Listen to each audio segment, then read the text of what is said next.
Yo, welcome to Crate 808, and today we kick off with something a little bit different to our usual stuff. Yes, we're diving headfirst into a series of debates that I'm sure will get all you 90s heads going. We're going to ask, who has the greatest 3-album run of the 90s? So in the next 8 weeks or so, we'll be looking to kick off like 8 incredible rap artists. We're going to concentrate on each of those and talk to some of our favourite voices in rap generally to break it down, tell us why they think this artist should have the greatest run of the 90s. And on that tip, we kick it off all today with one of my favourite people in hip-hop talking about one of my favourite goats of rap. Musician, journalist, writer, and podcasting legend, the man who gave us the Cipher, Shawn Setaro, is in the house to pitch his argument for Ice Cube's monumental 3-album run. How are you doing, Shawn? I'm great, Cam. Thank you so much for that intro. I am just going to play that on a loop whenever I walk around. That's fantastic. It's like a confidence builder. Exactly. Oh, no, not just for me. I mean, like, blast it out in public, you know. Thank you. No, that's awesome. I love that. I'm so excited to be here. This is great, and I cannot wait to shut your debate series down early, because honestly, I don't see how you can have anyone else come on after this. Mate, this is what I'm saying. This is the talk I want, Shawn. This is the talk I want. So for people out there, I'd like to dive into each record that we're talking about. So the records for people who are going to ask, by the way, it is going to be Amerikka's Most Wanted from 90, Death Certificate from 91, and Predator from 92. I should have said that at the top, but I didn't. But there we go. Before we jump into this, we are going to have some real heavyweights coming on. We've got Andrew Barber talking about Tupac's run. We're going to have Dart Adams bringing Gangstar, and we all know how Dart loves Gangstar. Justin Hunte's on for Outkast. We've got quite a few people coming on. De La Soul, all of you are going to be talked about. But today, Shawn, man, before we do get into this, I just need to ask you, ask everyone else, man, what is the least hip-hop thing you've done in the last 24 hours? You asked me this, and I think I have a pretty good answer. I have kind of a group of friends where, sort of since quarantine started, we've been watching movies on Friday nights and, texting during them and cracking jokes and all kinds of stuff. And last night, that movie was 10 Things I Hate About You. So I think that's pretty un-hip hop there. That is un-hip hop, although I'm going to pull this out because I'm not going to lie, I read an article about 10 Things I Hate About You about a few months ago, and there is a guy from House Party in it, isn't there? The teacher who raps. Yeah, the teacher, right. Yes. Yeah. Wherever you look, Shawn, man, we're there. There's rap. Rap is there, even in teen comedies. The rapping he does is of Shakespeare, and it's not that great. It's a little cringy. Yeah, and I will say the poem from which the movie takes its title, we were kind of puzzled afterwards, and we spent a long time texting back and forth, and actually looked up the poem, and the poem contains 13 things that she hates about him. So I don't know where, they gotta go back and retitle it or something. Yeah, I know, right? I think you should write a letter. I think you should write a very strong-worded letter about this. Who do I write to? Julia Stiles? I'm not sure. Not sure who I write to. Just post it on the internet. You'll get people. People will respond. Trust me. I think you'll find it's 13 and not 10. Right. Sure, man. That's good. I enjoyed that. So we're going to kick this off, right? Before we do, just going to remember everyone who wants to get involved in this chat, hit us up on the comments, on the socials, email us, crate808@gmail.com. Let us know what you think to Shawn's argument. And Shawn, man, floor is yours, man. Why do you think Ice Cube has the best 3-album run? All right. So, I would say that this 3.5 album run, because you can't forget about the Kill It Will EP, which was between the first 2 records. It's the best because it's the most artful, it's the most diverse, the most important and relevant, and the most uncomfortable. And so let me go into each of those for a moment. Artful because of Cube's storytelling, which is just incredibly top-notch. I know people don't necessarily think of him, as a rhymer, as a syllable guy necessarily, but his storytelling is just outrageous. You're right there in the from the beginning to the end. And there are seemingly endless different types of songs, right? It's not an album worth of bragging. It's not an album worth of love songs. It's not, there aren't like 3 or 4 slots that you fit the song into, right? It's so many different types of songs and topics and, styles and moods just all over the place on all 3 records. Also because of the beats, right? You have the sound within each album is relatively consistent, except maybe for the Predator, but I think that's sort of its own animal. And that was intentional. Cube did an interview with Bell Hooks that is fantastic. It was excerpted in Spin, but she printed the whole thing in her book, Outlaw Culture. And I just reread it today. And he talked about this. He said, I want each record to have its own identity. America's Most Wanted was the Bomb Squad. Death Certificate was West Coast. And Predator, he just, he wanted to do a record. He wanted to do jams. He wanted to rap. And the idea of a cohesive sound was less important to him. So the idea that through this run, you have different approaches, I think that's sort of the diverse issue. That ties into how it's the most diverse as well, right? Each record is an entirely different soundscape. And, again, types of songs. You have political rants, dirty nursery rhymes, street stories, memories of childhood, and lest we forget, arguably the single greatest diss song of all time. Yeah. I said important and relevant. And I say that because any social issue in 1990, 91, 92, he just tears into it in absolutely full-throated ways. You had, obviously, the LA riots were presciently dealt with on Death Certificate. Of course, they hadn't happened yet, but the conditions that led to them and people's attitudes that led to them were dealt with in such a way that he looked like a fortune teller. Yeah. To the extent where there were all sorts of articles written when Predator came out, like, okay, he told us about, the riots before they came, but what does he have to say about them now that they've happened? Like breathless, like LA Times, New York Times articles, painting him as a spokesperson for this because of how he dealt with, the riots going into it. And his commentary on the Predator, I think you could, move it into today without a hitch in terms of what riots mean, what purpose they serve, why they come about, their effects. You could plaster his commentary on the Predator right into the riots that came out in the wake of George Floyd and George Floyd's murder. It would still make sense. What other issues? Certainly a related thing. The Black Korean tensions. We can talk about that more. He dealt with it. Yeah. In ways, I've certainly maybe even find objectionable, but he was right in there.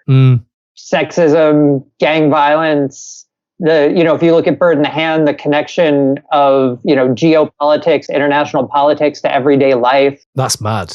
He even spends a full verse in the middle of one song attacking the guardian angels for some now forgotten to history reason. Yeah. Right? Yeah. And it's not just that he talks about this stuff. It's that his ideas, his approach was at the center of the debate. You can tell from the interludes on the Predator, right? It's all the media talking about him, talking to him, getting worked up. Is he increasing racism? Yeah. Is he, causing violence? Are his lyrics violent? It's all of this stuff was, he was right at the heart of it. He wasn't just, talking about it from a distance. He was right in the conversation. I think in a different way, it's not often that rappers are at the center of pop culture like that. The closest thing I remember from my early 20s is, Eminem for a couple years, circa 2000, being, at the center of pop culture, at the center of these hot button issues. But, with Cube, it was very life and death, very serious stuff. And it's the most uncomfortable, right? It's the most uncomfortable because maybe some of these songs, maybe they shouldn't even... he lays minefields, and it's very hard to follow Cube and not acknowledge them. You can't. It's so in your face, like you said there. It's not reactionary. It's inciting. It incites, and he doesn't react to stuff. It's going in. But go on, sorry, you were saying, right? Yeah, I mean, it's uncomfortable, right? There's anti-Semitism. There is sexism. there is, the anti-Asian, anti-Korean sentiment of Black Korea. I would say anti-Asian generally because he, uses anti-Asian slurs and confuses ethnicities intentionally, says Chinese when he means Korean, whatever. There's an entire song that's about statutory rape, where the girl in the song is 17, right? And all of this, it's not like these ideas existed in a vacuum, right? They came out in a very, very charged time. And I think part of what makes this so valuable is really you have to grapple with Cube. He's complicated, he's angry, he's indignant. Sometimes his anger isn't always directed at like the powerful people who I may view or you may view or, Jesse Jackson may view as directly responsible for his ills. It's directed at sometimes other vulnerable people. But that's how real people react and move and think in the world. And, his foremost concern for both good and ill is for Black men. And I think to understand, how someone who was a young Black man in the early 1990s and who was incredibly smart and engaged in the world was thinking and the currents he was swimming in and dealing with and reacting to, you can't do better than these records. I will reiterate also again that it's not an essay, it's music, and it is some of musically, lyrically, storytelling wise, you can't top this stuff. Yeah. What I was going to say was about that you've just said, it's not an essay. Basically, there's very, very few people, right, that they achieve the American dream, but they're presenting that the American nightmare, if that's not too blunt on it. But like, he definitely gets to the top of his game. He is the best, I would say, at that era, in this run, he is the most important rapper on earth, right? Mm-hmm. And he doesn't just do it critically, as you've said. He does it commercially, as in he is selling shifting units. And there aren't many artists who can go back to back for 3 albums, classics, who appeal to the underground and the charts. It's almost like Cube encapsulates all of it for me. Another thing you said there that I just wanted to touch on before we move ahead is Cube, for me, my access to hip hop was West Coast. It wasn't East. So Cube was my Chuck D. When I grew up, it was so inflammatory, his stuff. It was like discovering Chuck D before I'd heard Chuck D. And then obviously you see the thread from America's Most Wanted. But what I thought was really interesting, like in all music cultures, there's the angry young man. And hip hop has had it, and you've mentioned Eminem, right? I think Ice Cube crystallizes the angry young man in hip hop. And not just that, he pushes the envelope so far, like you've just broke down brilliantly, about like inciting people who don't even know about rap to talk about it, that it then sparks people like your Eminems, your DMXs. I would say there's a thread that runs directly from Cube to Tupac. So when Tupac's come out, and I would say even Kendrick. So I love your opening argument because it kind of marries up to what I'm thinking as well. Hey, yo, this your boy Foul March, and right now, you are rocking live with the Crate 808 podcast. Enjoy this week's episode, and just remember to subscribe and rate and review. Peace.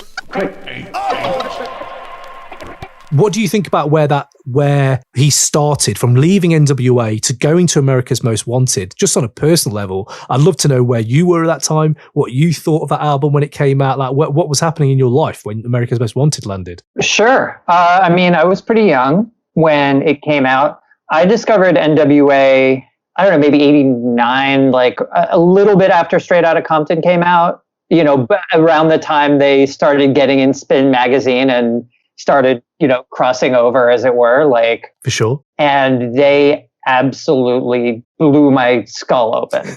I remember listening to the first couple songs on that album and recognizing that they were songs because they had parts that repeated that I figured must be the chorus. But otherwise, I just I couldn't even make sense of it. Like it was incredible. Yeah. By the time America's Most Wanted came out, I had a dubbed cassette of it from a friend that I listened to incessantly. So, I was in, I don't know, maybe, was it 1990? So yeah, middle school still, and going into high school when it was out. And yeah, I think it was just something I absolutely played to death, that and Kill It Will. And just kind of getting a sense, especially I think a lot of my understanding even of the commercial music landscape was formed by that record by, Turn Off the Radio. Like, oh, why is he so angry at radio? Why does he hate R&B? Why does he hate why does he hate New Jack Swing? Like, what's going on? And kind of getting this idea that like rappers of that era, as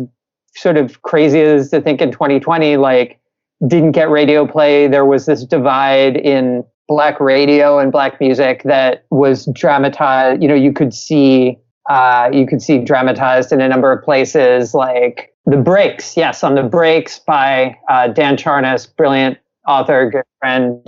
He and the people who worked on that show actually dramatized that split on the TV series The Breaks, which was set in, I believe, 1990. And so it's a really good, for people who weren't around then, and I certainly was alive but was not in the music industry. They have the young kid who wants to work in radio and play hip hop on the radio, and the older Black jock who just wants to play like smooth R&B and has kind of a lover man persona. Yeah. And, won't get anywhere near it. That's obviously dramatized, but the dynamic was very real. That's interesting, man, because when I look back at that, just thinking from my perspective, listening to Cube, you had gangster rap, which you're saying is like the youth movement at that time was turning gangster rap and selling loads. But what I remember when I heard Cube's America's Most Wanted, wasn't the first Cube album I heard, but when I go back, I was like, wow, he's like a gangster politician. Like he's not just a gangster rapper. He's telling me actual stuff. And this is actually interesting because I was reading Dart Adams's book, the book of essays, the other day, and on there he was talking about how like before commercial rap, like MC Hammer, people like that, Afrocentrism and De La Soul and all that were actually really, really commercial. It was selling loads.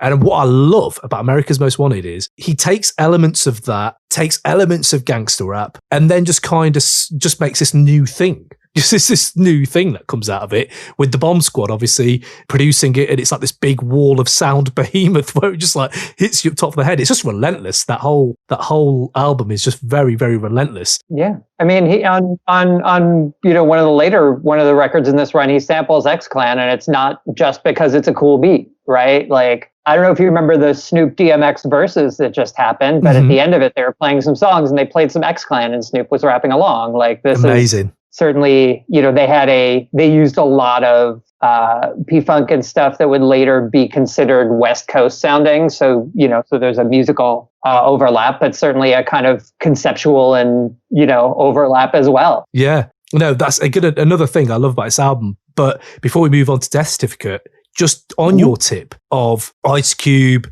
being very uncomfortable, this is the record where you realize, if you're an Ice Cube fan, you're going to have to realize this is not an easy artist to follow, as we've said, because he raises questions in this all the way through, where you're like, this is very, not in my realm of reality. So you end up don't know how to feel. And you talked there about George Floyd and the reaction and him, Ice Cube put in like the black male in front of everything. That's his most important thing is that person's life. The way he really attacks that subject reminds me of Twitter, because there is no like gray area. Well, I mean, what's the hook on the second song on the record, right? Or the first song on the record, right? He says, "Fuck you, Ice Cube," right? Like, yeah, to tie back to what you're saying about M, like in 2000, I think it was. Gosh, I can't believe that was 20 years ago. I saw the tour with Dre and Snoop and M. Was it Up and Spoke tour? Mm-hmm. I remember. Yeah, yeah. And Ice Cube was on that. You could see Ice Cube, perform that song. And then Eminem come on stage with a giant inflatable middle finger, and 90 minutes later, like the thread is there. Yeah, the thread is there. Like it's pretty overt. Yeah, bud, for sure. Absolutely. And you're right. And again, he calls himself the N you love to hate, the guy you love to hate. He knows his space, I think. In this album run, he's not like, ignorant to things. He's like, no, this is the space I occupy, and I'm going to turn it up to 11, and I'm just going to do everything to get you mad and hate me. And it's then you see him in films now, and you're like, is this the same guy? It's incredible. It's just an amazing transformation. Sorry, 1 second. It's also joyful and funny in general. Let's not forget that too. Like, obviously, you have you have stuff that's kind of like a fairy tale, literally nursery rhyme stuff, A Gangster's Fairy Tale. You have I'm Only Out for One Thing, which low key may be one of my favorite songs on this whole 3-album run because it's so ridiculous and it sounds sort of slapped together and improvised. Well, we have a hidden gems category. Is that one of your hidden gems? That would definitely be my hidden gem, I think, of this. Nice. And I mean, and the JD's Gafflin skits are just, I mean, there's one a little later on in the thing where he turns a little serious, but like on the first record, it's absolutely hysterical. Yeah. He does another funny one. Is it Robin Lynch? That one in the next album. Oh yes, the Robin Lynch. Which is amazing. That, first of all, when I heard that, I heard an English accent. I was like, whoa, what is this going on? Oh, he's taking the piss. I never watched that show that they. Oh, you never watched Lifestyles of the Rich and Famous? Is that the one, right? Yeah. Never seen it. So it was so alien to me that I didn't know what he meant. But you get it, obviously. Yeah. But going on to Death Certificate, 1991. Actually, if you did want to touch on Kill at Will, because that came out before, right? Death Certificate. I was wondering if you had anything just to note, because as a stepping stone from America's Most Wanted to Death Certificate, can you see anything in Kill at Will? For sure. I would say, this is again like West Coast. It's almost entirely Jinx produced, so in that way, I think it leads very well into the record musically. It's just incredible. I think how many artists have done their own spin on Jackin' for Beats since Cube did it? Mate, unbelievable. Atmosphere did a very funny one. There's probably half a dozen others I'm not remembering right now. You hear it a lot though, yeah. Yeah, and it's just such a sort of genre of song that he invented. It's his title, it's his concept. It's kind of amazing. And it has remixes that are actual remixes. The one with the long title, I won't say, has an entirely new verse. It turns from an interlude into like a full-fledged song, right? Yeah, there's growth there, isn't there? As an artist, he's trying his different things all the time, I think. Yeah, and the product obviously is like such an amazing conceptual song, right? And you have the like artist as embryo, that has obviously other people have done that, like it's not a unique idea, but he pulls it off and expands it, goes beyond that. Certainly that's been an idea in popular music since at least the 60s, and Pink Floyd did a version of it, whatever, but he pulls it off just phenomenally. Yeah. And, Dead Homies is just super, super moving. And it's this thing of like, the emotion is kind of in the understatement, right? And in the questions and the things he doesn't say, why is this the only time we get to ride in a rental, right? He doesn't answer it. The answer is sort of hangs heavy and is implied. And I think it reminds me a little bit of Good Day, which is, uses a slightly different device, but it's also about what's not said, right? Good Day to me is an extremely sad song, like a staggeringly sad song. Even, with kind of the dramatic irony of it being about a day where everything went right. Yeah, the dichotomy of that is mad. But that's what's interesting about Cube, that it almost feels like he had so much to get off his chest. He put like his most moving stuff on this EP, like with that song, really. And then the album that follows it, it's not really not on that emotional level. It's not like a yearning or a very just, sorrowful track. Right. It's not until the end, really, you get to doing dumb shit, right? Yeah, and that's the one kind of moment. But yeah, you're right. That's a good issue. Yeah, that at this point he just had so much to say about Amerikkka. Yeah. As from the cover on down. Yeah. But man, you talk about the cover. We've got to talk about best, like the artworks of this stuff, because Cube really thought about that. Like the gang of people just waiting at that junction in America's Most Wanted is fucking iconic. Everyone talks about the certificate one, but for me, the Kill at Will EP cover, I remember having that on a T-shirt and on the London Tube, and people getting out of the way. People being like, "Oh, that's a bit odd, isn't it?" He's got a guy just handing me a gun, and he looked like he was handing you a gun off the T-shirt, and I just thought that for me is, first of all, I think it's the last time I ever saw him really in a Jerry curl before the next time, and two, it just crystallizes everything about that inflammatory. I am going to go for your kids. Like, I don't care. I'm going for white suburban kids. Here's a gun. What are you going to do? Kill at will. And man, just the layers on that cover. I love it. Yes, you're rocking with the best. This is the one and only Just Blaze. Right now, you're checking out the Crate 808 podcast. Remember to hit up crate808.com, like, comment, subscribe, and all of that. Peace.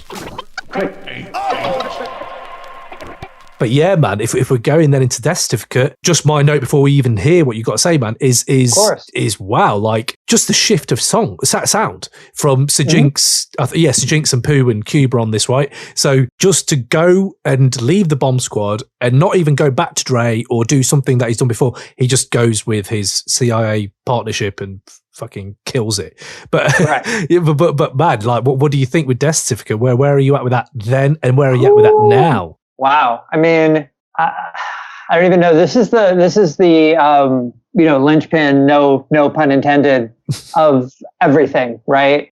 So many of the most powerful moments, so many of the most objectionable moments, and those are often the same moments, are on here, right? Yeah. I mean, I don't really know. There are certainly callbacks to the first album throughout, lyrically, whatever, it opens with a similar type of skit, lyrically there are shout outs to the first record throughout. He's like trying to build on it while making a change in sound. I will say, I don't know how much the like Death Side, Life Side conceit, hangs together necessarily. I think it's sort of powerful when you're listening to it, but I don't necessarily know if it makes that much sense. Because I was thinking that, because Black Korea, if that is the case, I thought Black Korea should be on the other side. Right. But because the way I looked at it was the second side was, this is how we change things. Mm-hmm. But then does like Horny Little Devil fit in that conceit, like, you know what I mean? Yeah, there's holes. Yeah.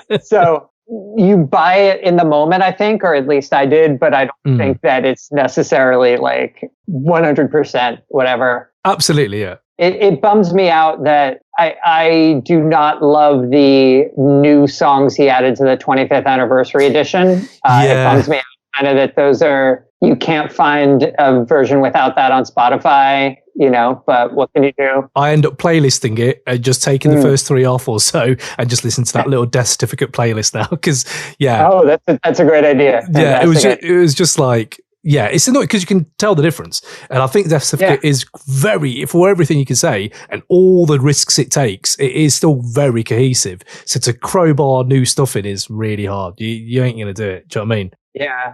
I will say, so one of the things I love about this record is, like I was saying about A Bird in the Hand, it has geopolitics on its mind and it has the neighborhood on its mind, and it's not a bird's eye view just of George Bush is bad, and it's not just here's what I saw in South Central or whatever, or, here's what happened when, me and my friends moved to East St. Louis, right? In all of that, it sort of has one eye on the larger context and one eye on what the narrator is seeing all at the same time. You especially see that on My Summer Vacation. And like I said, you especially see that on A Bird in the Hand. Like My Summer Vacation, obviously DJ Quick did a similar song. This idea of like, I'm in LA and I'm taking my drug business to a small town where they don't see this has been done, but he just does it just so powerfully, right? And it's powerful. He will not let go. He's such an expansive record, as you've said. There's so many things he talks about, from the military to HIV to so many things. But the deep, deep roots are in the black community. So everything comes from that prism. And there's this anger and righteous anger, I would say. I think it's a very necessary record, as in you can completely dismantle it for things in 2020. But you could look at it and go, this is necessary. You need to think some of these people who he's representing think like this and feel this way, and we have a duty to listen to them, I feel. And I think in this, when there's stuff like, as we said, Black Korea and stuff like that, I think even when he doesn't solve the problem he's representing, he's displaying you a problem. And I feel like, is it his issue to resolve? No, he's telling you, resolve this shit. Do you know what I mean? Like it feels a bit like that to me. For sure. And I just keep thinking about the end of My Summer Vacation, right? Where it's this whole story, he gets imprisoned, whatever. And the end, he's just saying, my life is fucked. Yeah. Right. And it's the way he says it, it's about more than the particular situation that led him into his particular thing, right? It's a much broader statement, and it's really just, incredibly powerful and sad. Yeah. And that has as much to do with, it's the writing, but it's also Cube as a, as a performer, as a rapper, the way he says the line, the way he sets it up, the articulation, the tone of voice, like the fact that he's spent an entire career setting up that line so that you believe him in that moment, even though he is obviously telling a fictional story. No Vaseline, I don't think I have anything to say about it that other people haven't said already. Yeah. I mean, it expanded past and we haven't talked about Cube in film, but I do remember watching Boys in the Hood, completely missing that diss to Eazy-E the first time, and then seeing it the next few times where the guy's got the Eazy-E shirt and they jump him because he nicked someone's chain, and that as an extension from No Vaseline, it was like it's just no point going against him at this point. Like if you go against me, I'm just going to ruin you, on layers, I will say the detailed tidbit I've always loved about it, and some of your listeners may know why this is, but Jerry's name doesn't appear, but they do like rhymes with it, right? Ready Teller and all this stuff. So that like, I don't know if they wanted to put his name in and had to take it out, if it was in an earlier version, your listeners may know, but the fact that it doesn't appear, but that he goes right up to the line by rhyming stuff with what you already know this guy's name is just such an incredibly smart approach, whether it was, on purpose or of necessity. It's such an amazing moment to me. Yeah, that whole, obviously everyone talking about his anti-Semitism to this day. I mean, when he's on Twitter now, there's that is still coming up, and obviously you have the Nation of Islam as well. So those politics go in there to just mix up that bag, and it's really hard to untangle that knot. One thing that struck home to me listening to this album was, and again, massive fan of the Cipher, man. So when you've had people on like Jarobi and people like that, it's really shaped my view on rap growing up now. And luckily we had Jarobi on, and I couldn't stop thinking of your conversation with him. And there's one thing he said to me where I'd love to know what your take is on this, because it applies to Cube. And Jarobi said to me, like, when we were making hip hop, it was a conversation. It was a conversation between me and people like me. It was my fellow like community. And we were talking to one another, and it was done on rap, and you were welcome to listen to it. A lot of people didn't just listen to it, they participated in the culture and blah, blah, and that's where we are now. Where do you stand on Cube saying like, this diss record, yes, I'm dissing them and it's all you can hear it, but stuff like the other stuff on this record is a conversation and you're just happy, you're just listening in. So if you're taking offense to it, it's not meant for you anyway. You just like listening to it. Where do you stand on that? I think in some ways it doesn't matter where I stand on that, right? I think it matters where Cube stands on it. For sure. And this is actually something Cube addressed directly, right? In that same conversation with Bell Hooks, he said, I do records for black kids and white kids are basically eavesdropping, Perfect. He went on a little bit, white kids need to hear what we got to say about them. The only way they're going to hear it is rap, uncut and uncensored is rap music. So he's kind of, saying a lot of things all in like 2 or 3 sentences. But I think that first part of who he does records for, that's who he does records for. Yeah. That is a fact. That's what he said. And I feel privileged that I was, able to eavesdrop on it. And I take that very seriously and try to not just, and try to understand to the best extent I can the full context of what's going on. What you said about being a conversation, that's absolutely true. I think that's one of the things that got me obsessed with hip hop in the first place, right? Is that Jay-Z will say something that is, quoting Snoop Dogg, who in turn is mimicking a scratch on a DOC record, who in turn is, scratching something from Kool Moe Dee, right? Yeah. And like, that's a, 15-year conversation in a couple words, or dialogue, in a couple words. And we're all participants in that, aware of how far back it went. Maybe not, kind of doesn't matter. But that sort of interplay, has always fascinated me. And I think that it absolutely is. And I think that I sort of conversational idea applies not just to referencing other music and other things in the world, but also, as you were saying, between the artist and the audience. They're sort of their intended audience. Their intended audience. Yeah, that's a better way of putting it. Yeah. Before I move on to that, I was going to say the one thing that I couldn't relate to as a kid was Black Career, because we owned shops in very underprivileged white neighborhoods. So we were brown people owning shops or predominantly white, very working class and with no jobs. So I remember at that time, it was like, oh man, he's really going at them shop owners. And I was like, shit, I'm a shop owner. Like, I've literally owned a shop. And I remember that was quite hard to kind of configure my mind, but not going to lie, as like a 13, 14 year old, I remember at that time, like you start thinking differently about like, cause my mum was like, go follow that kid down the road, down the aisle. Cause he's definitely going to nick something. And it's like, my mum didn't know anything about that. And I would have to follow that kid down the aisle. And I felt bad. But once you hear Cube talking about that perspective of another person, it's like, oh, right. I get it a little bit. So there's insight in a lot of different ways. Yo, what up, y'all? This is DJ Premier, and you're checking out the Crates 808 podcast. I put an S on it because there's more than one record in the crate, you know what I'm saying? So that's how we dig, that's how we play, and that's what real DJs do. You heard? That's why it goes down. We out here. Two things that really stuck out to me on this album. One was that gangster rap was really blowing up at this point. And I did a little bit of digging, and they were saying that I think MC Hammer, this like outsold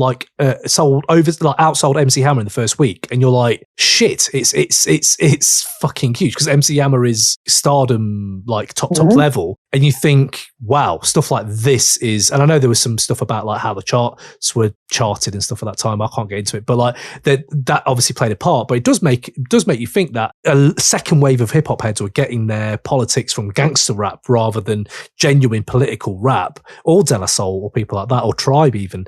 But one thing that I come across, mate, that was brilliant, I'd love to have your take on it, was Angus Beattie wrote a brilliant article looking at Death Certificate. And I never thought of it this way, but he puts in his article, he was like, after going from Bomb Squad dominance, because Bomb Squad were dominant, like in hip-hop landscape at that time. After going from that, Cube actually helped build a whole new, as in his words, epicenter of hip-hop sound. So he took all the lessons he'd learned, got the West Coast guys he loves, and did a whole new sound no one had ever done before. And that to me was kind of eye-opening, because again, I'm always learning, and I was like, wow, I didn't think it would be this album. But I mean, what do you think on that, man? You know, that's interesting. I never kind of thought about that sonically that way before, but it makes sense. This album came out, I think, just happened to come out about a month before The Chronic. Right? Or no, I'm sorry. I think The Predator came out a month before The Chronic. I apologize. Yes, 92. Is that right? Yes, The Predator came out a month before The Chronic. Sorry, I got that backwards. No, that's all so yeah, maybe even I'd have to think about that. I think The Chronic was obviously the thing that cemented and popularized the idea of gangster rap. Right? It has the funky worm synths. It has the the P-Funk samples. It has the kind of 70s soul vibe. But yeah, this was definitely that kind of vibe, Jinx and whomever before The Chronic. Definitely, I can see that playing kind of a big role. And it's funny, actually, I had forgotten on the shout outs on Kill It Will, he shouts out Compton's Most Wanted because their first record was out at the time. So, you have... So gangster rap, as we think of it, CMW, whatever, was just kind of starting to pop up in 1990. I think Quick's first album was 91, right around this time. So there was a bunch of stuff happening, immediately pre-Chronic, of which this was a part. I was not on the West Coast at that time, so I can't necessarily say, as someone who was a producer, I wasn't a producer or whatever, which was more influential and whatever, but yeah, I can definitely see it as part of that mix for sure. Yeah, he's definitely helped. He's contributed in it for sure. When you look at this run, then your evidence is mounted up, Shawn. Now he's shifting musical landscapes. He's helping other things like The Chronic. Yeah, this run is pretty incredible, man. If we are then going into 92, Predator. I mean, you think the other stuff is inflammatory. He's not mellowing down, man. He just went in. We're going to break it down. But one thing I want to ask you, though, before we do dive into this one, is Ice Cube in your top 5, mate? Wow. Some days. Some days, yeah. I love that, yeah. He is right now for me, so. Right. Well, right now, maybe because... there you go. Yes, right now, maybe because, I've been listening, obviously, to these, 3.5 albums incessantly to prepare for this. But most of the time he's up there in terms of, people I've listened to most. And, I love these early records, as much as anything. Yeah. Including, the stuff he did with NWA. But I don't know, sometimes not all the time, I guess is how I would answer that. Who's your, if I had to drop your 5 today? Okay. So I was thinking about this. I would say, KRS, because for the simple reason that he is one up there with Black Thought as the best live rapper I've ever seen. I saw KRS at the same tiny nightclub that I've seen 100 other rappers at, same sound system, same microphone. This is at SOB's in New York City, which I don't know if you're familiar with, but I've heard yeah, it's like that's sort of the place that, everyone plays as a sort of their I've arrived moment, right? From Drake, I saw Chance's, thing there. Nice. Joey Badass and them, whatever. And he took that sound system that can sound muffled and like this and crystal clear. You could hear every word for, an hour and a half, 2 hours. He was improvising a ton of the time. You could tell what he was saying using improvised, freestyled interludes between songs. Just incredible. I'm backing that because I saw him in Brixton a while back, but probably about noughties, and that was one of the best live performances I've ever seen. He had a guy literally making graph artwork whilst he did the set. He had breakers, he had a DJ, he got people's phones and was like, right, call your mum. I'm now going to rap to your mum.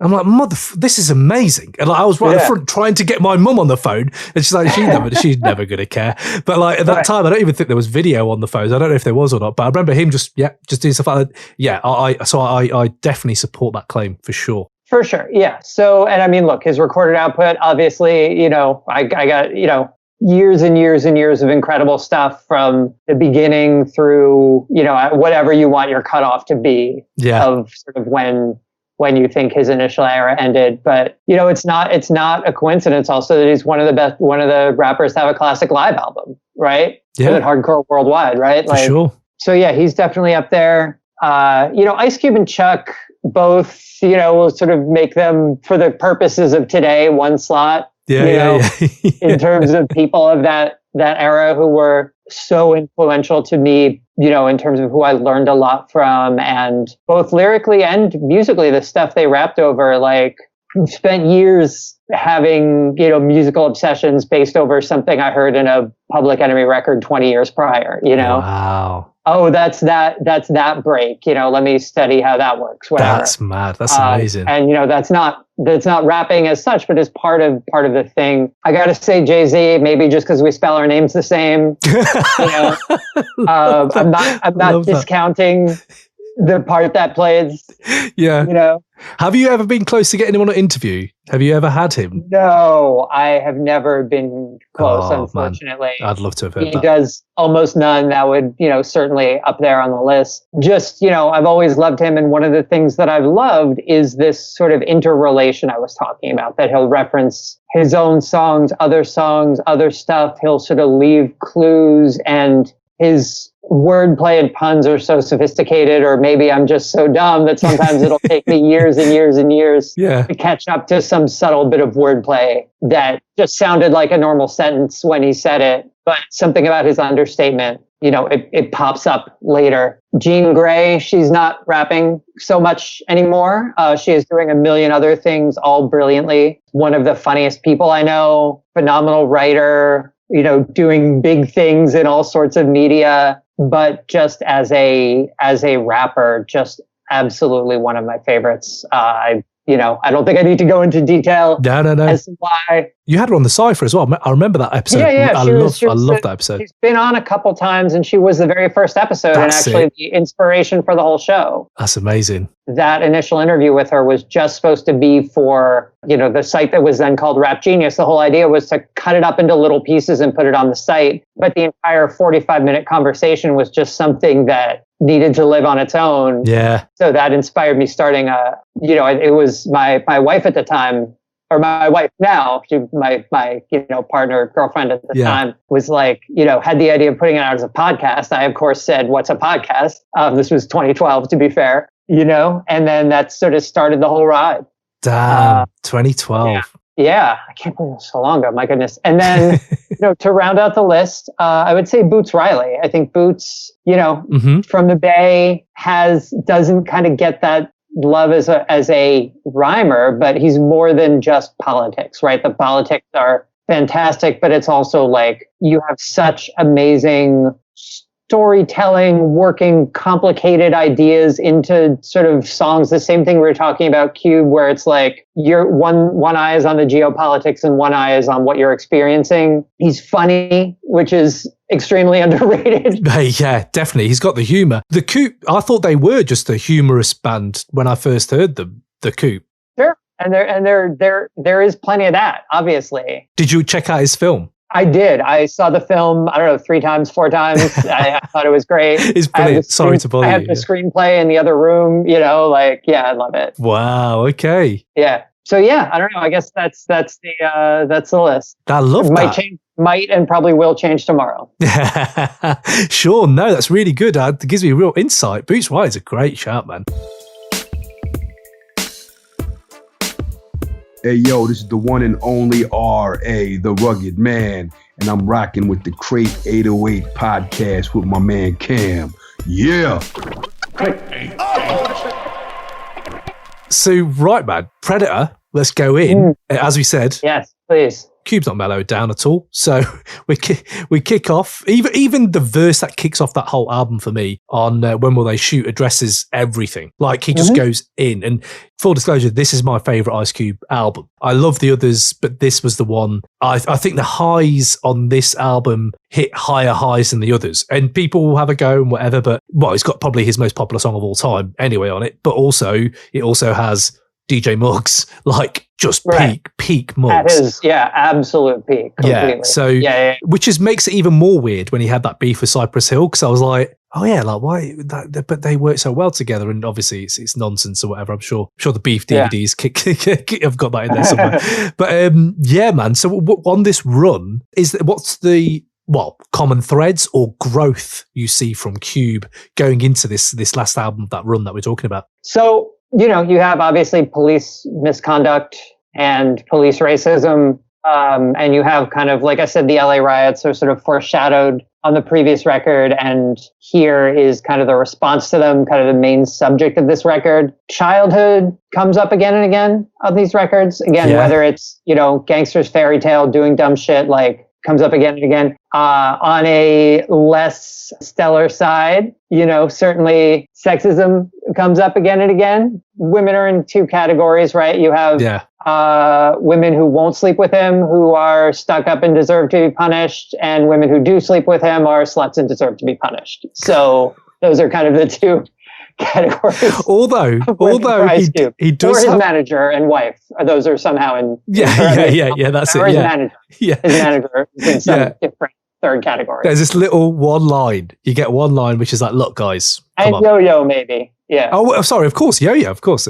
Yeah. But no, the thing about Cuba on that tip, on the sexism tip, and he even talks about the J word and stuff he says in this, but like he tries to at least acknowledge and tackle it. I'm not sure he tackles it very well, especially with today's kind of hindsight glasses on, but at least he was willing for that conversation. Because at least what I hate now on Twitter is you have to have one view, and I say Twitter because that's really my avenue with lockdown into what rap is right now. I don't have any other conversations. It feels like Twitter is my guiding light, and that's not a very good guiding light to have, but when stuff like the protests are kicking off, because I feel like Cube has said, and Chuck D said, you should question almost everything. So I try to question everything and see it from my perspective. And like Cube is just like presenting you this tsunami of like, what's he say again? It's a great day for genocide and fucking just, what's that one? There's one line on this album that really got me as a kid, which was calling me an African American so everything is fair again. Mm-hmm. And that really hit home, where I was like, it's quite a nuanced and knowing argument. He's not just vitriolic, like spewing out racial slurs. He's picking out little things that are happening in life. Oh, so you've changed the terminology. Oh, affirmative action. Oh, all this stuff. And he'll just go, no, I'm going to drill in and I'm just going to give 2 lines, but I'm going to decimate that point. And I think that's just genius. He does that on this album at times. Yeah. I mean, look, he, even like you said, he addresses the anti-Semitism accusations right off the bat with a kind of convoluted response about, well, we were also, Black people were also persecuted in a similar fashion to how the Jews were. So he doesn't exactly, the implication is, so how could you say I'm anti-Semitic, which doesn't exactly make sense. The two things don't exactly connect, but he sort of doesn't, like you said, doesn't shy away from it. Yeah, not at all. I know you spoke quickly about It Was a Good Day. I think a lot of people would argue that is the jewel in Cube's kind of catalogue generally, not just this run, but it seems to be the zenith, like where he really reaches the peak on different levels, not just commercially, but I do feel like to write that song, as you said, a very sad song, but yet flip it as well and make it one that you can listen to. There's a lot of work goes into that. And I was just wondering about where you were when you first heard it. Do you still listen to it now? Like, does it still come on your rotation? I do. I mean, obviously preparing for this, for sure. Certainly it has. But yeah, it has. I would say I don't know if I had like that kind of experience where I was like, oh, here's the first time I heard it and it stopped the world. It feels in some ways like it was always there. I think it kind of moved into pop culture ubiquity so quickly that it's almost hard to remember, for me at least. And it's interesting because as it moved into ubiquity, I think, if you stop and think about the song and you haven't heard it for a while, you might not necessarily remember it as a sad song. Yeah. Might be like, oh, the lights of the blimp say Ice Cube's a pimp. Like, he had a triple-double, like, and the Lakers won. It was great. And I think that's sort of like the jokey meme that was going around a few years back about like, here's the day it was, and they, they went through the lyrics and they were like, oh, here's the day the Lakers won and the weather was, matches what he said in the song and whatever. Like, that was fun. It was super fun. Yeah. I mean, definitely. But also like remembering that is wonderful. And, joyful things do happen in the song, but also like it is sad, right? What's the last bit of the song? Nobody I know got killed. Like, that's exceptional, right? Yeah. It's a good day, a sort of unthinkably good day when that doesn't happen. Right? It really marries up to me because, again, my access point was a little bit later. So a lot of this stuff I'm talking about retrospectively, but this married up to when I really, really got into Spike Lee. I really got into, Boys in the Hood was another one. And it really kind of marries up with those things. One thing on Spike Lee, when we talked about it on Death Certificate, where he starts talking about, he actually samples Spike Lee a few times in Do the Right Thing. Because that is a very complicated film. Like, I watched that again recently. Should he have thrown the dustbin? Shouldn't he have thrown the dustbin? What's, even the old lady is going, burn it down. And she's like been really sane through the whole thing. There's this kind of, as I said, unbridled rage that I think that when he samples stuff from a very complicated film like that, I was like, oh, that just makes complete sense. And then It Was a Good Day is an extension of it where you're subverting the gangster trope of, oh, I've got my AK. It's like, no, I didn't have to use my AK. And I feel like that subversion is just, again, really, really clever evolution of an artist that makes this run like, you're not just putting 3 of the same albums out. Like, you could easily say that, oh yeah, that's what he did. It's not. He has growth and he has a spectrum of sound and he even subverts sound and tropes and stuff. Do the Right Thing as a companion piece to all of this is super interesting because Mookie's action at the end, it feels justified in sort of the context of everything you've seen, but does it make sense? There's sort of an open question at the heart of the movie that, you bring your own sort of conditions and thoughts as a viewer to it. It's supposed to, I think, be a bit of an enigma and a bit of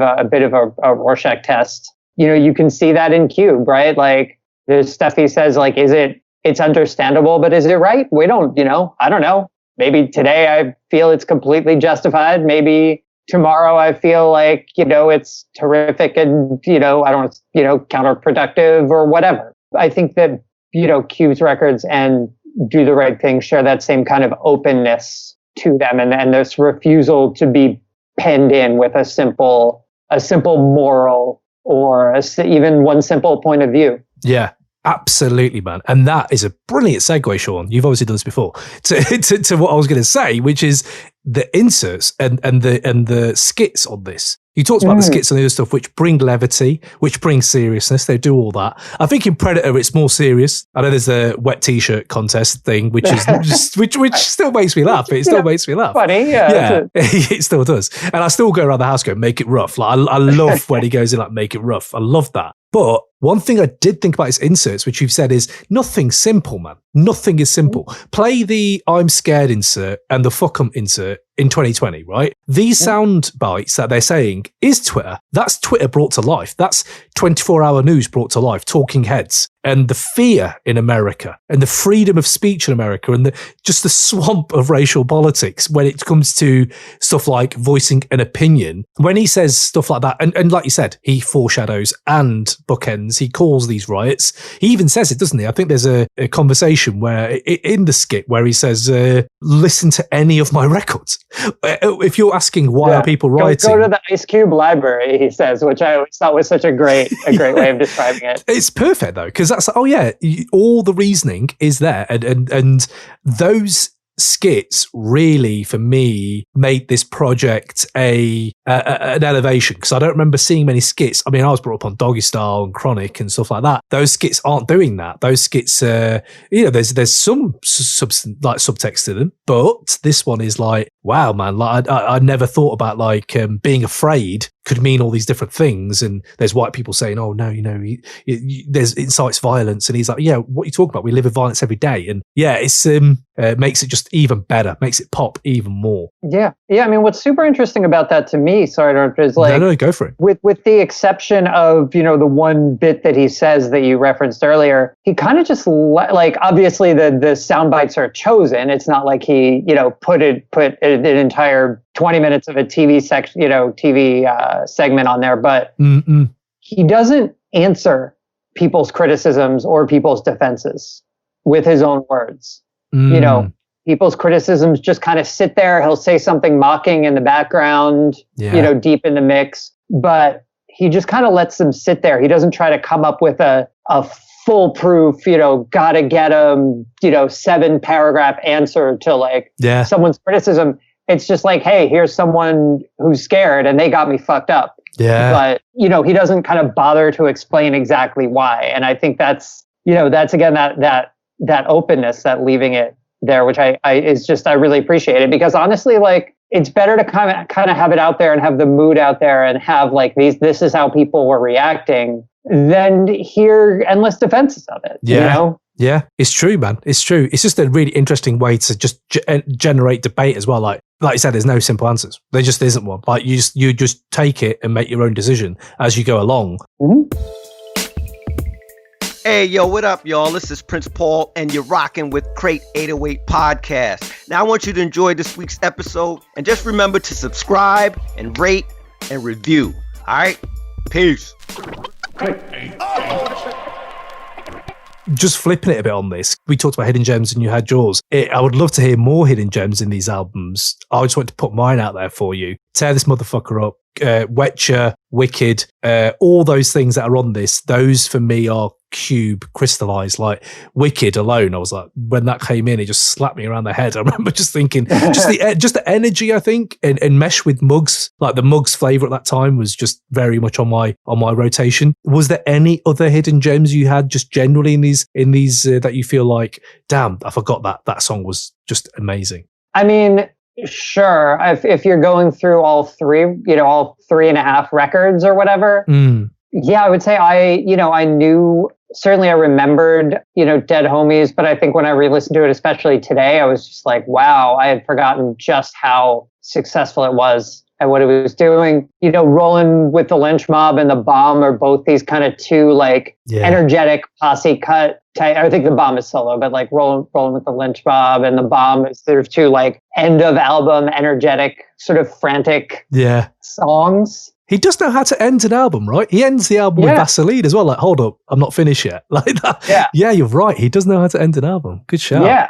even like who got the camera. I think, people talked about that a lot at the time. So I don't know if it's hidden exactly. Oh, did they? That's good. Because again, I missed that conversation, but it's just now, isn't it? That track is just now. But yeah, I mean, you can kind of go on and on. Yeah, for sure. Yeah, no, absolutely. No, I just wanted to hear what your take was on those. And I mean, there was one thing I did want to bring up as well was, before I do actually, the Lynch Mob, man, that fucking album, man, Gorillas in the Mist. And Cube also, at this point, maybe another little factor in this 3-album run winning it, when he was actually producing and he's actually trying to grow on that side as well. I'm not sure really where that took him, like down the line, because I know obviously film took part of his celebrity. But like, a lot of these albums kind of get lost, man. And I'm glad we can do a podcast like this to talk about people like the Lynch Mob and that album and just how crazy that album is. And Cam, lest we forget Cam for sure. was and still is great, and Didn't Cam shave off his Jerry curl? I read that. I remember watching Vlad a while back, and it was like Cam was like, "Yeah, I shaved off Ice Cube's Jerry curl."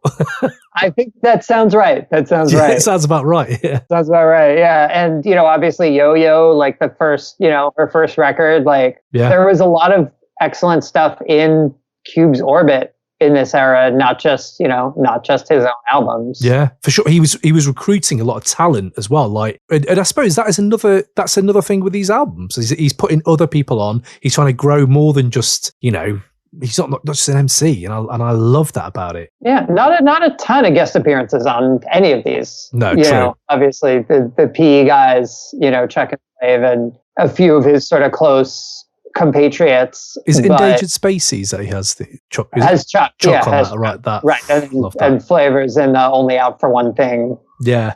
Which apparently he recorded really quickly because he had to go to the airport. He wasn't even going to record that.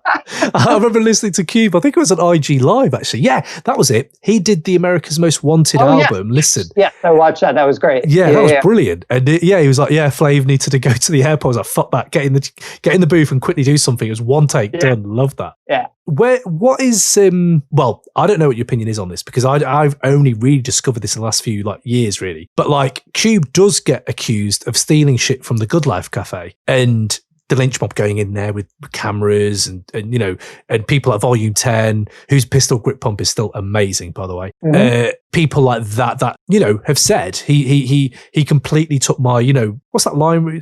Doing a gorilla. Like he really uses all that different flavor. Could you see it? Could you see the fact that he transformed and maybe other people were doing it? I mean, look, I think a lot of people, I don't know enough about the Lynch Mob and sort of their milieu to say with confidence, but I know a lot of people took a lot of stuff from that Good Life scene. The documentary Ava DuVernay did about that scene certainly got into that with some evidence, which I think you're hinting at here. Yeah.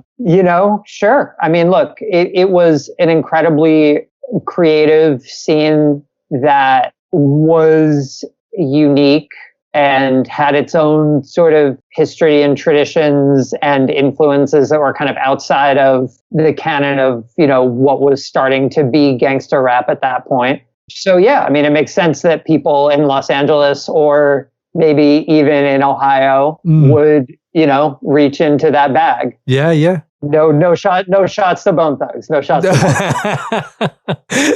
I love that. What a way to cap it. I mean, yeah, it's very hard to say there's an influence or whatever because I wasn't really there. But just so if we are kind of like trying to go for his album run, there is he definitely changes. He's very different from America's Most Wanted to like The Predator and where he goes on from there. On that tip, 3-album run. Incredible. What changed after Predator in your eyes for Cube as he went on? The Chronic happened, man. The Chronic happened. Predator drops, what do we say, a month before the Chronic, right? November, and the Chronic drop 92. The Chronic drops that December. By the time he puts out another record, it's the Chronic's world, and he just does G-Funk, and it's more gangster, less sort of politics entwined in it. That's sort of the I don't think I have a different read on that album than most people. I think I agree with sort of the consensus on it, which is, it's a G-Funk album, it's a gangster rap album, and it has less of the sort of engagement with politics in the world than the albums previous had. I mean, Lethal Injection, I loved Lethal Injection, thought it was great. Listened to it again recently, and it's still really good. I don't know, they just didn't, I suppose, hit those highs, I suppose. But then War and Peace was just very different. I remember the first time I heard the album, there was Korn were on there. I was like, what are Korn doing? Okay, let's see what this is. And it didn't really do it for me. And he was like pushing weight and stuff, and it was like, I don't know, his rhymes like weight. That's actually a banger, to be fair. That's actually quite a good banger. Hey guys, this is Jerobi from A Tribe Called Quest, and you're listening to the Crate 808 podcast. Thank you for tuning in. Remember, crate808.com. Go check it out. Peace. So Shawn, enjoying this, man. Brilliant argument. Your opening salvo kind of nailed it. But I was wondering if you had your 30-second conclusion for why you think this album run should be the best of the 90s. Have you got one at hand? Sure. I think, it's going to touch on a bunch of stuff I said earlier, but if you want to start the clock. Okay, go for it. This run is the greatest because not only is it the best artistically, it's a portrait of a young black man and all of his contradictions and attitudes, including the hurtful ones. And it's that discomfort, those fault lines that make great art. I wouldn't begrudge anyone who can't listen to it or even anyone who dismisses it wholesale for any of its faults. But grappling with it, with Cube's anger, with his indignation, with how that anger and indignation is sometimes directed at other vulnerable people. Yeah, that's real. That gives you a real sense of how people move in the world and how people think. And when you add that to, the different soundscapes for each album and his writing and storytelling and delivery, this cannot be beat. Man, not gonna lie, Shawn, over 30 seconds. But it was such a beautiful summary. I was like, let's make this 3 minutes, man. I've enjoyed this. This is great. So, man, thank you, Shawn, man. I couldn't have put it better myself, man. This is why we wanted you on, to bring that kind of insight, man. This was an absolute pleasure. I cannot wait to hear the other episodes and hear all these people, I respect so incredibly much. And even, in the case of Dart, for example, have worked with and, for sure. You can't wait to hear what they say for the stuff they're going to be wrong about. Brilliant. Shawn, man, that's absolutely amazing. I would like to know, first of all, for the audience, what's coming up next with you? What are you working on? Where can they find you? Where can they find your work? Sure. So you can find me on Twitter at same old Shawn, SHAWN. Jay-Z. Deep in the cut Jay-Z reference. Love it. And all of my work is at Complex. So, I actually have a bunch of stories that just went up as we're speaking. I'll cover all sorts of things there, legal issues and, interviews and all kinds of things. So, I just talked to Boldy James and Westside Gun and Jay Versace about their new record, which just came out as we're speaking. Spent a whole day going into, trademark law to do a kind of funny story about Drake. Oh, nice. I love that. Trademark law. Let's go. He tried to trademark the name of his new album and ran into some trouble with the band Loverboy. And amazing. So all kinds of stuff. I would recommend people check out a podcast I did earlier this year called Infamous that you can find on Spotify. And it's about Tekashi 6ix9ine and his whole story, narrative series podcast. Congrats on that, by the way, Shawn, because you've done well with that. Everyone's loving that. So up for some awards, I've heard as well. So we got some notice for that, which was fantastic. Me and the fantastic team of people who worked on it, all did a great job. Producers Shiva and Ann, our editor Catherine, our mixer Hannes, like everyone, Jordan who did the music, like probably forgetting some people who'll be angry, but. Everyone did a great job. And there may be other, narrative type projects coming down the line. I would say, keep your eyes peeled. You never know what may pop up. Love it. In that line. Yeah. And I would say that, Tekashi is now out in the world. So Anything there can may happen. always be stuff about him. Anything can happen. Yeah. I don't know if I can leave that alone just yet. We'll see. Okay, man. Okay, Shawn. Well, mate, before you leave us, just a few things we touch on before we do go. We've got some playlists that everyone is really, really like helping collaborate, all the community, the listeners, guests. So we have some slept on Wu-Tang Clan bangers and Primo bangers. We have 2 playlists, one Wu, one Primo, and they're basically tracks that people think need a bit more love. So Wu, it can be any solo stuff or collaborators, and Primo. So if there's anything that you think should go on those playlists, man, I would love to hear if you've got any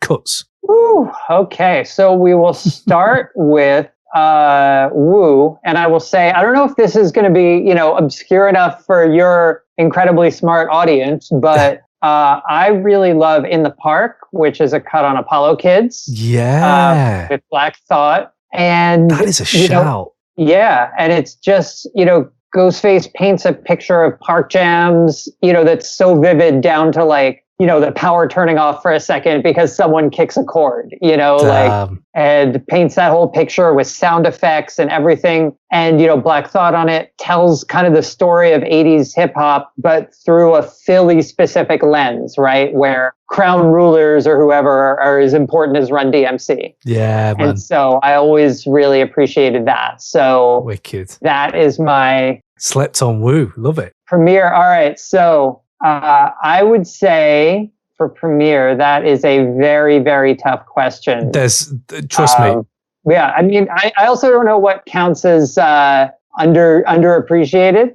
For sure. I will say that I will go left field and say, in fact, that an aspect of Premiere's production that is underrated, even though this song is well known, is his work not with rappers. Okay. Right? Yeah, for sure. So I am going to be a stand for Ain't No Other Man. Ah. Christina. Yeah, a few people have mentioned Christina, mate, when it comes to Premiere. They are. This track's got some love. This track gets some love, man. Yeah. I mean, look, it's pop. It obviously probably has a lot more plays than, even some of his beloved J. the Damager songs or whatever. Yeah. But it's fun, and it really puts his sound in a different context, and it doesn't sound like, it doesn't sound like a bad mashup. If you think about Primo and fun, as opposed to like Primo and Timberlands. Head nodding with a bunch of dudes and, whatever. That's top of the line for me. I love that, man. I do love the head nodding stuff, though, to be fair. I can listen to that all day. Just imagine someone puts Christina on during that little head nodding session. That guy's probably getting a beat down. Sorry, but come on, man. There's a time and a place. But I love it. No, I love them takes, man. I love them. To Shawn, thank you. Thank you for this. Before you leave us then, the last great thing you heard. So it could be old, could be new, just the last great piece of music you heard. And it can't be Ice Cube, because I'm sure you've been listening to these albums over and over. So everyone loves, I don't know if it's WAP, WAP, W-A-P. I don't know how you actually say it. But Queen Key, who is this rapper I love from Chicago, did a remix called BAP. BAP. Okay. And you guys will just have to listen to find out what that stands for. Okay. Over here, where we are, BAP is like a bread roll. So you have, it's like a sandwich. So I'm now thinking, a song about sandwiches. I'm really interested how he's flipped WAP to sandwiches. I won't reveal all the surprises, but it is not about sandwiches. I will say that. Although an English MC now has to do BAP remix, like they must now. But this has to happen. Right. But man, thank you, man. What a note to end on. Cam, this was brilliant. Thank you. I had so much fun. Man. Really appreciate it, man. So people, check out crate808.com. Let us know what you thought to this argument. Let us know what you think to Cube. Basically, for this week, we're going to have like a run of Cube shit, like on Instagram, Twitter, whatever. We'll be loving Cube up for the week until we move on to the next artist. So yes, man, until the next time, Shawn, thank you very much. And we will catch you soon, bro. Thank you. Peace.